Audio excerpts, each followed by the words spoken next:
রাসায়নিক বিক্রিয়ার আলোচনায় এখন আমরা আরো অনেক গুরুত্বপূর্ণ একটা পর্যায়ে এসে পৌঁছেছি। আজকে আমরা রাসায়নিক বিক্রিয়ার গতিবেগ বা বিক্রিয়ার হার নিয়ে আলোচনা করব।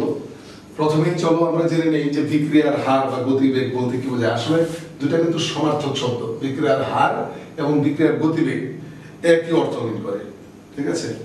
তো আসলে এটা কি? গতিবেগ তো তোমরা বোঝো নরমালি, গতিবেগ কি তোমরা পদার্থবিজ্ঞানে পড়েছো, গতিবেগ কাকে বলে, তাই না? মানে একক সময়ে অতিক্রান্ত দূরত্ব, এভাবে বলতে পারি খুব সিম্পলি। কিন্তু এখানে আসলে বিষয়টা কিন্তু তা না, একক সময়ে অতিক্রান্ত দূরত্ব নয়। এখানে সময়ের হিসাবটা হবে, তবে রাসায়নিক বিক্রিয়ার ক্ষেত্রে এই সময়ের হিসাবটা কেমন হবে? রাসায়নিক বিক্রিয়া তো আর দূরত্ব অতিক্রম করে না, তাই না? তাহলে এখানে আসলে কিভাবে বলবো আমরা?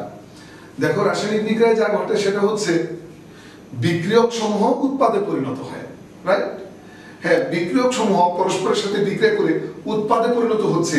সেই উৎপাদক পদার্থ একক সময়ে কি পরিমাণ বিক্রিয়ক উৎপাদে পরিণত হচ্ছে, সেটাই হচ্ছে বিক্রিয়ার গতিবেগ বা বিক্রিয়ার হার। তাহলে এখানেও কিন্তু সময় ফ্যাক্ট, একক সময়ে সময়ের হিসাবটা আসছে। একক সময়ে কি পরিমাণ বিক্রিয়ক পরস্পরের সাথে বিক্রিয়া করে উৎপাদে পরিণত হচ্ছে, তাই হচ্ছে বিক্রিয়ার হার।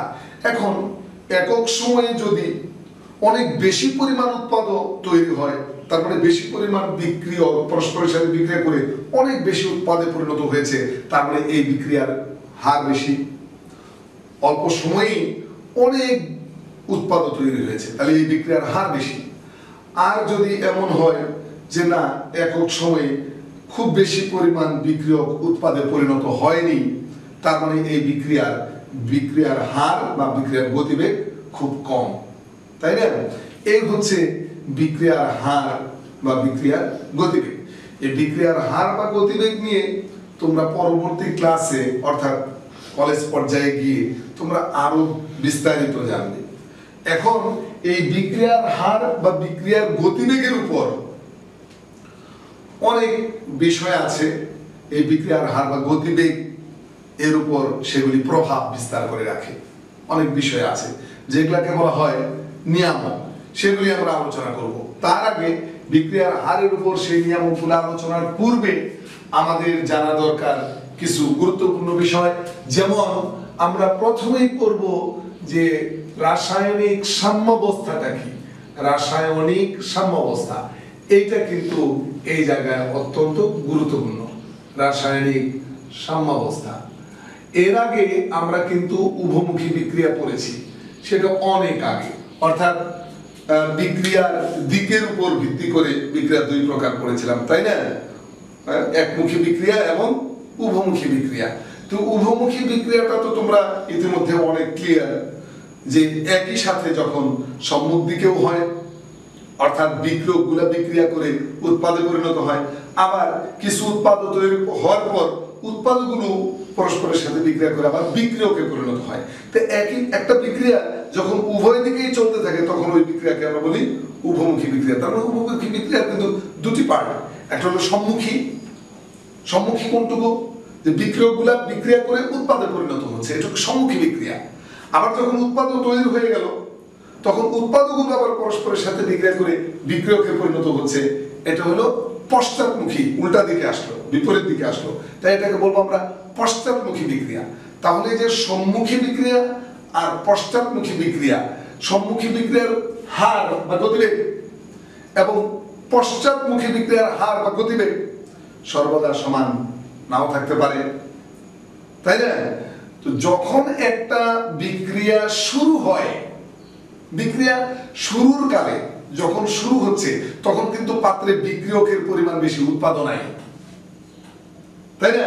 কাজেই সম্মুখী বিক্রিয়াটা তখন গতিবেগ বেশি থাকবে, সম্মুখী বিক্রিয়ার গতিবেগ।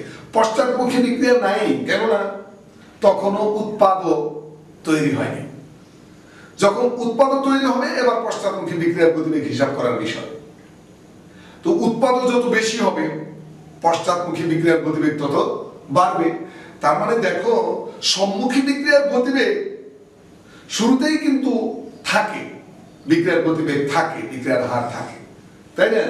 কিন্তু পশ্চাৎমুখী বিক্রিয়ার গতিবেগ উৎপাদও যত বেশি উৎপন্ন হবে পশ্চাৎমুখী বিক্রিয়ার গতিবেগ তত বাড়বে। পক্ষান্তরে যত উৎপাদ উৎপন্ন হবে বিক্রিয়ক কমে যাচ্ছে, ফলে সম্মুখী বিক্রিয়ার গতিবেগ কমবে। যতই সময় যাবে সম্মুখী বিক্রিয়ার গতিবেগ কমবে আর পশ্চাৎমুখী বিক্রিয়ার গতিবেগ বাড়বে। তবে হ্যাঁ, যতই সময় যাবে কথাটা বললাম, তার মানে চলতেই থাকবে যে সম্মুখী বিক্রিয়ার গতিবেগ ক্রমেই কমবে আর পশ্চাৎমুখী বিক্রিয়ার গতিবেগ ক্রমেই বাড়বে, এভাবে চলতেই থাকবে, বিষয়টা কিন্তু তা নয়।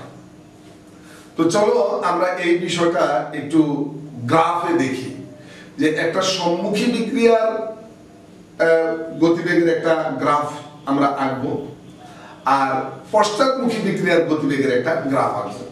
একদম পরিষ্কার হয়ে যাবে যে কি ঘটবে ঘটনাটা। দেখো, মনে করি যে এই এক্স অক্ষ বরাবর, এই এক্স অক্ষ বরাবর আমরা সময়কে নির্দেশ করলাম, এখানে সময় ফ্যাক, আর এই ওয়াই অক্ষ বরাবর বিক্রিয়ার হার, বিক্রিয়ার হার আমরা বিবেচনা করি, বিক্রিয়ার হার বিবেচনা করি আমরা ওয়াই অক্ষ বরাবর, হার মানে গতিবেগ। আচ্ছা, ওয়াই অক্ষ বরাবর। এখন আমি যেটা বললাম যে শুরুতেই কিন্তু সম্মুখী বিক্রিয়ার গতিবেগ থাকে, তাহলে সম্মুখী বিক্রিয়ার গতিবেগ শুরুতে কিন্তু শূন্য নয়। শুরুতে সম্মুখী বিক্রিয়ার গতিবেগ মনে করো এই জায়গা থেকে শুরু হয়েছে, গতিবেগ অনেকটুকু আছে, কারণ তখন বিক্রিয়কের পরিমাণ অনেক বেশি। তো যতই সময় যাবে সম্মুখী বিক্রিয়ার গতিবেগ কমবে, কারণ বিক্রিয়ক কমতে থাকবে। তাহলে সম্মুখী বিক্রিয়ার গতিবেগ সময়ের সাথে সাথে কমতে থাকবে। সেই গ্রাফটা কিন্তু এরকম, এই যে কমতেছে, দেখো এরকম। আর ইতিমধ্যে কিন্তু উৎপাদ উৎপন্ন হয়ে গেছে, কারণ সম্মুখী বিক্রিয়া বেশ কিছু দূর অগ্রসর হয়েছে, রাইট? তো উৎপাদ উৎপন্ন হয়েছে মানে কি? তাহলে পশ্চাৎমুখী বিক্রিয়া শুরু হয়ে গেছে, আর যতই উৎপাদ বেশি উৎপন্ন হবে পশ্চাৎমুখী বিক্রিয়ার গতিবেগ ততই বাড়বে। তবে দেখো, পশ্চাৎমুখী বিক্রিয়া শুরু হয় কিন্তু শূন্য থেকে, রাইট? উৎপাদ উৎপন্ন হয়, তারপরে আস্তে আস্তে শুরু হয়, আর যতই সময় যায় ততই বাড়ে। তো সবসময় বাড়তে থাকবে, বিষয়টা জানে। দেখো, পশ্চাৎমুখী বিক্রিয়ার গতিবেগ তাহলে শূন্য থেকে শুরু হলো, মানে উৎপাদ উৎপন্ন হওয়ার পর শুরু হলো, আর যতই সময় যাচ্ছে ততই বাড়ছে, বাড়ছে। দেখো, তাহলে এই সম্মুখী বিক্রিয়ার গতিবেগ যতই সময় যাচ্ছে ততই কমছে, আর পশ্চাৎমুখী বিক্রিয়ার গতিবেগ যতই সময় যাচ্ছে ততই বাড়ছে। একটা পর্যায়ে এসে সম্মুখী বিক্রিয়ার গতিবেগ ও পশ্চাৎমুখী বিক্রিয়ার গতিবেগ ইকুয়াল হয়ে যাবে। ধরো এই বিন্দুতে আসার পর সম্মুখী বিক্রিয়ার গতিবেগ ও পশ্চাৎমুখী বিক্রিয়ার গতিবেগ ইকুয়াল হয়ে গেল। দেখো, একটা পর্যায়ে সম্মুখী বিক্রিয়ার গতিবেগ আর পশ্চাৎমুখী বিক্রিয়ার গতিবেগ ইকুয়াল হয়ে গেল, সমান হয়ে গেল।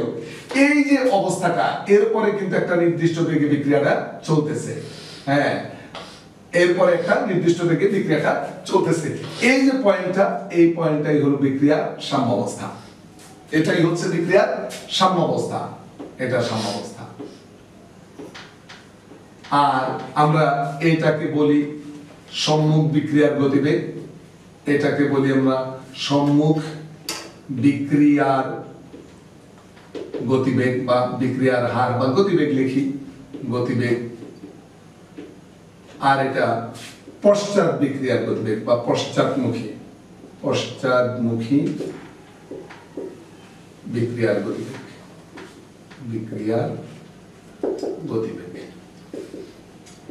তাহলে আমরা যেটা জানলাম এই গ্রাফের মাধ্যমে, যে যখন বিক্রিয়া শুরু হয় তখন সম্মুখী বিক্রিয়ার গতিবেগ অনেক থাকে, কারণ উৎপাদের বিক্রিয়কের পরিমাণ অনেক বেশি, বিক্রিয়কের ঘনমাত্রা অনেক বেশি, ফলে গতিবেগ একটা নির্দিষ্ট গতিবেগ নিয়েই শুরু হয়েছে, শূন্য থেকে শুরু হয়নি। আর যত সময় যাচ্ছে তখন ততই সম্মুখ বিক্রিয়ার গতিবেগ কমছে, নিচের দিকে আসছে গ্রাফটা। আর পক্ষান্তরে যখন উৎপাদ উৎপন্ন হলো, উৎপাদ যখন উৎপন্ন হয় নাই তখন পশ্চাৎ বিক্রিয়ার গতিবেগ কি? শূন্য। কাজেই পশ্চাৎ বিক্রিয়ার গতিবেগ শুরু হবে শূন্য থেকে, আর যতই সময় যাবে উৎপাদের পরিমাণ বাড়বে আর পশ্চাৎ বিক্রিয়ার গতিবেগও বাড়বে। এভাবে এটা কমতে থাকবে, এটা বাড়তে থাকবে, একটা পর্যায়ে গিয়ে উভয় বিক্রিয়ার গতিবেগ সমান হয়ে যাবে। এই যে পয়েন্টে গিয়ে উভয় বিক্রিয়ার, অর্থাৎ সম্মুখী বিক্রিয়া এবং পশ্চাৎমুখী বিক্রিয়ার গতিবেগ ইকুয়াল হয়ে গেল, ওই পয়েন্টটা বা ওই অবস্থাটাকে বলে রাসায়নিক সাম্যাবস্থা। তাহলে রাসায়নিক সাম্যাবস্থাকে আমরা কিভাবে সংজ্ঞায়িত করতে পারি? দেখো, এটা কিন্তু উভমুখী বিক্রিয়ার ক্ষেত্রে, তাই না? তাহলে রাসায়নিক সাম্যাবস্থাকে ঠিক আমরা এভাবে সংজ্ঞায়িত করতে পারি যে উভমুখী বিক্রিয়ার যে অবস্থায় বা যখন বলতে পারো, যখন উভমুখী বিক্রিয়ার যখন সম্মুখ বিক্রিয়ার গতিবেগ ও পশ্চাৎ বিক্রিয়ার গতিবেগ সমান হয় ওই অবস্থাকে রাসায়নিক সাম্যাবস্থা বলা হয়। তাহলে উভমুখী বিক্রিয়ার ক্ষেত্রে কিন্তু এটা, অন্য ক্ষেত্রে কিন্তু রাসায়নিক সাম্যাবস্থা সম্ভব নয়। আর রাসায়নিক সাম্যাবস্থাকে দেখো আমরা ইতিমধ্যে কিন্তু এভাবে দেখাইছি যে কিভাবে কোন অবস্থায় গিয়ে ইকুয়াল হয়ে যায় সম্মুখী বিক্রিয়ার গতিবেগ আর পশ্চাৎমুখী বিক্রিয়ার গতিবেগ ইকুয়াল হয়ে যায়, ইতিমধ্যে কিন্তু আমরা দেখালাম। তবে হ্যাঁ, এখানে একটা আরো অত্যন্ত গুরুত্বপূর্ণ ঘটনা কিন্তু দেখো তোমরা চিন্তা করলে পেয়ে যেতে পারো। চিন্তা করো যে একটা সময়ে যখন সম্মুখ বিক্রিয়ার গতিবেগ আর পশ্চাৎ বিক্রিয়ার গতিবেগ ইকুয়াল হয়ে যায়, অর্থাৎ সেই রাসায়নিক সাম্যাবস্থায় তুমি যদি প্রত্যক্ষ করো, বিক্রিয়ার স্থলটা যদি তুমি একটু প্রত্যক্ষ করো, বিক্রিয়ার পাত্রটা যদি একটু প্রত্যক্ষ করো, বিক্রিয়ক উৎপাদও যদি একটু প্রত্যক্ষ করো, তোমার কাছে মনে হবে বিক্রিয়াটা যেন বন্ধ হয়ে গেছে, এমন মনে হবে। উভয় দিকের বিক্রিয়ার গতিবেগ সমান, তাই মনে হবে যেন বিক্রিয়া বন্ধ হয়ে গেছে, বিক্রিয়া হচ্ছে না। মানে উৎপাদক এবং বিক্রিয়কের কোনো পরিবর্তন হবে না। তো উভয় দিকের বিক্রিয়ার গতিবেগ সমান, একটা পর্যায়ে এসে বিক্রিয়ক যে পরিমাণ ওই পরিমাণই, উৎপাদক যে পরিমাণ ওই পরিমাণই, এমন মনে হচ্ছে। তার মানে কি তাহলে বিক্রিয়া থেমে গেছে?